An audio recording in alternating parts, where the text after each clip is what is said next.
Để Chúa đến trong cuộc đời, để Chúa đến mang ơn trời. Lạy Chúa, xin Chúa đến đem hạnh phúc cho con người, đem ơn cứu rỗi cho mọi nơi. Xin Chúa thánh hóa để chúng con không oán hờn ghen ghét, luôn quảng đại tha thứ, luôn yêu thương phục vụ.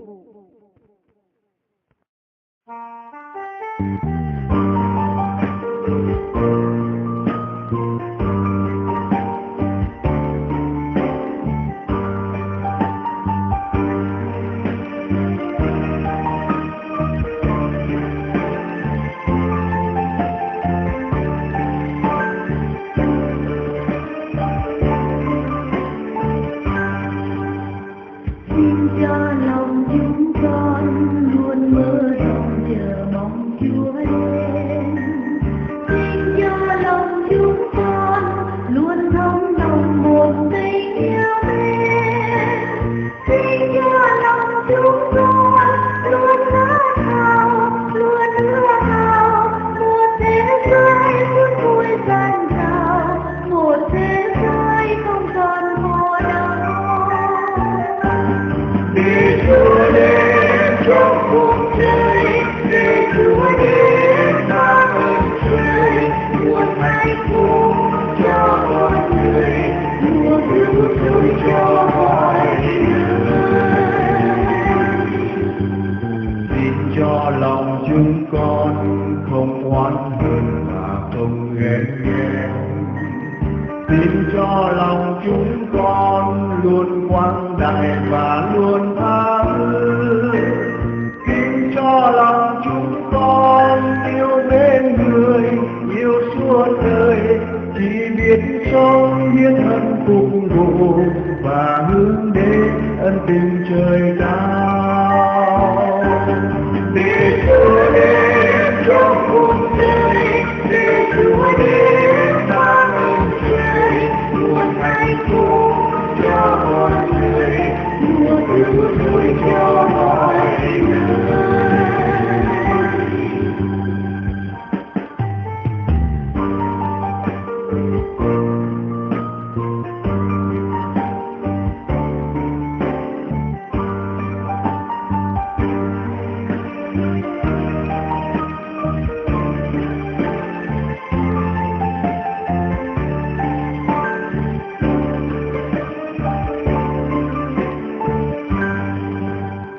Xin cho lòng chúng con như măng cỏ tỏa nồng người ơn, nên nơi Ngài nấu thân khi xuống trần một đêm cô vắng. Cho con được vui an, ai không than, ai khó khăn, giọt nước mắt sẽ đến nụ cười và tiếng hát vang dậy trần gian. Để Chúa đến trong cuộc đời, để Chúa đến mang ơn trời, muôn hạnh phúc cho mọi người, mùa cứu rỗi cho mọi người. Xin cho lòng chúng con luôn mơ rộng chờ mong Chúa đến. Xin cho lòng chúng con luôn thấm nồng một tình yêu mến.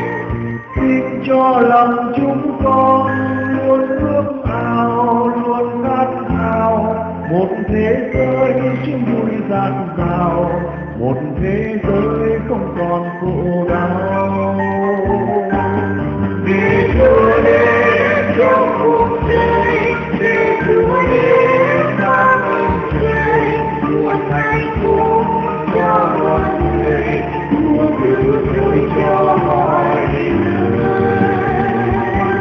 Để Chúa đến trong cuộc đời, để Chúa đến mang ơn trời, muôn hạnh phúc cho mọi người, mùa cứu rỗi cho mọi người.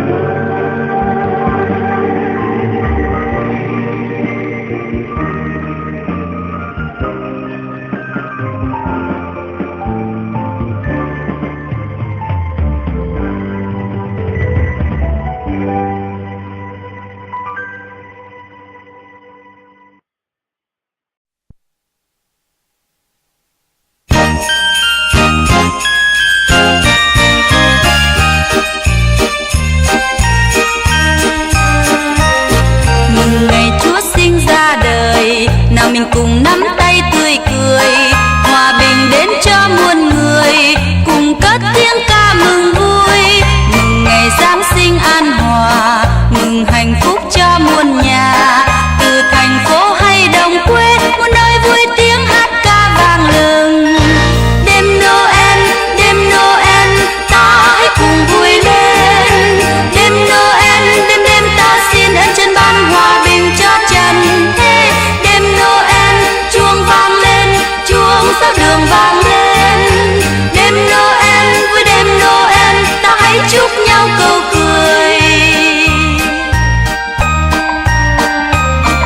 Mừng ngày Chúa sinh ra đời, nào mình cùng nắm tay tươi cười, hòa bình đến cho muôn người, cùng cất tiếng ca mừng vui. Mừng ngày Giáng sinh an hòa, mừng hạnh phúc cho muôn nhà, từ thành phố hay đồng quê, muôn nơi vui tiếng hát ca vang lừng.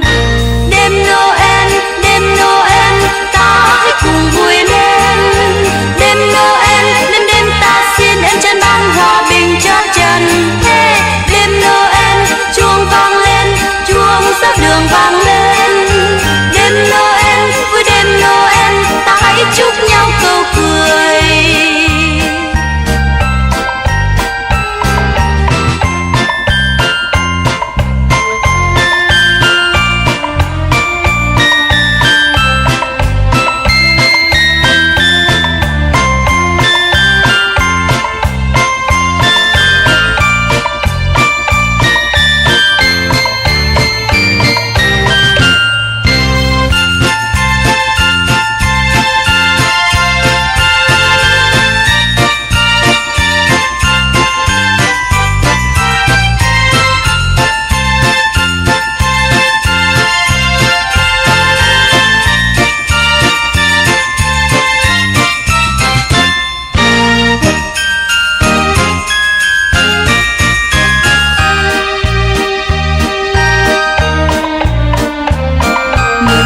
Chúa sinh ra đời, nào mình cùng nắm tay tươi cười, hòa bình đến cho muôn người, cùng cất tiếng ca mừng vui. Mừng ngày Giáng sinh an hòa, mừng hạnh phúc cho muôn nhà, từ thành phố hay đồng quê, muôn nơi vui tiếng hát ca vang lừng. Bông bing bông, chuông sao đường thành thót. Đêm Noel chuông vang như mang bao yêu thương làm trong ánh sao sáng. Bông bing bông, đến dâng trần Thiên Chúa, xin dâng lên muôn kinh trong đêm Thiên Chúa Giáng sinh ra đời.